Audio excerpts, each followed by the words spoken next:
Hello అండి. ముందుగా కడాయిలో నూనె పోసి కడిగిన రొయ్యలు వేయండి. అవి కొంచెం నూనెలో వేగాలండి. కొంచెం వేగితే బాగుంటాయి, మరి ఎక్కువగా వేగకూడదు.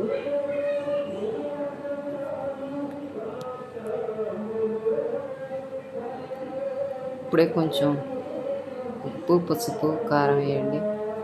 ఎందుకంటే ముక్కలకి ఉప్పు, పసుపు, కారం పడుతుంది కాబట్టి ఎంట్రన్స్లోనే కాస్త వేయండి.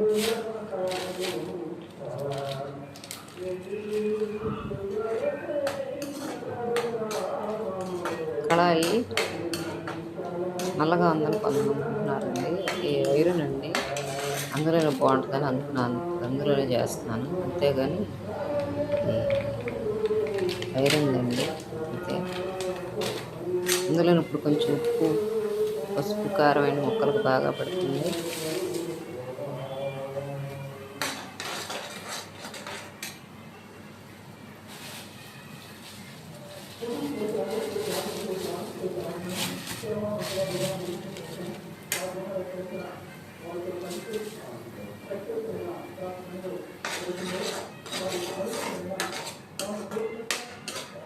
కొంచెం బాగా వేగాలని అంటే అందరూ నీరు వచ్చింది, అందుకని అలా ఉంది.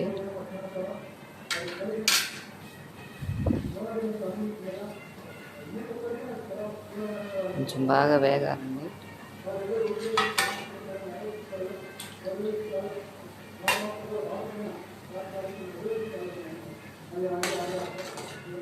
అన్నట్టు ఈరోజు మీకేం కర్రీ అండి మీ ఇంట్లో? మాది ఈరోజు ప్రాన్స్ కర్రీ అండి. ఒక్కొక్క వారం ఒక్కొక్క నాన్ వెజ్ చూపిద్దాం అనుకుంటున్నానండి. తర్వాత మరలా కళాయి పెట్టి మరలా కొంచెం నూనె వేసి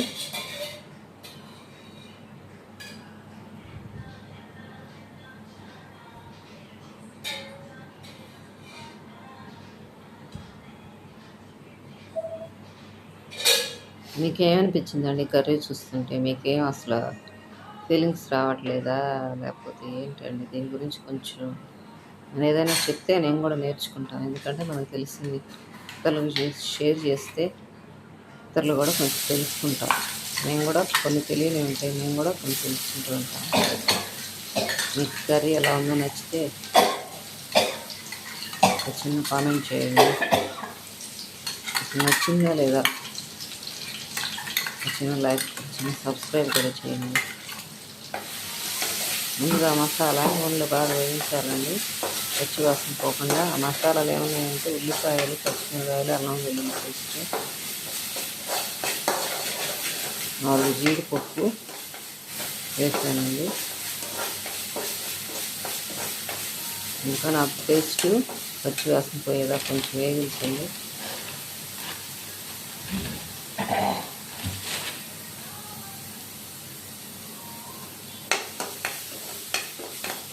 అందులోనే గరం మసాలా అంటే చెక్క, లవంగ, యాలకులు, ధనియాలు ఫస్ట్లో వేయలేదని అనుకుని వేస్తున్నాను. కరివేపాకు వేయండి. అది బాగా వేగాక చెక్క, లవంగ, యాలకులు, ధనియాలు, జీలకర్ర, కొంచెం మిరియాలు వేసిన పొడండి, ఆ పొడి వేయండి. ఆ తర్వాత కర్రీ ఇలా రెడీ అవుతుందండి. మీకు నచ్చిందా అండి? కాకపోతే కళాయి ఇలా నల్లగా ఉన్నట్టుందండి. నచ్చితే ఒక లైక్ చేయండి, సబ్స్క్రైబ్ చేయండి.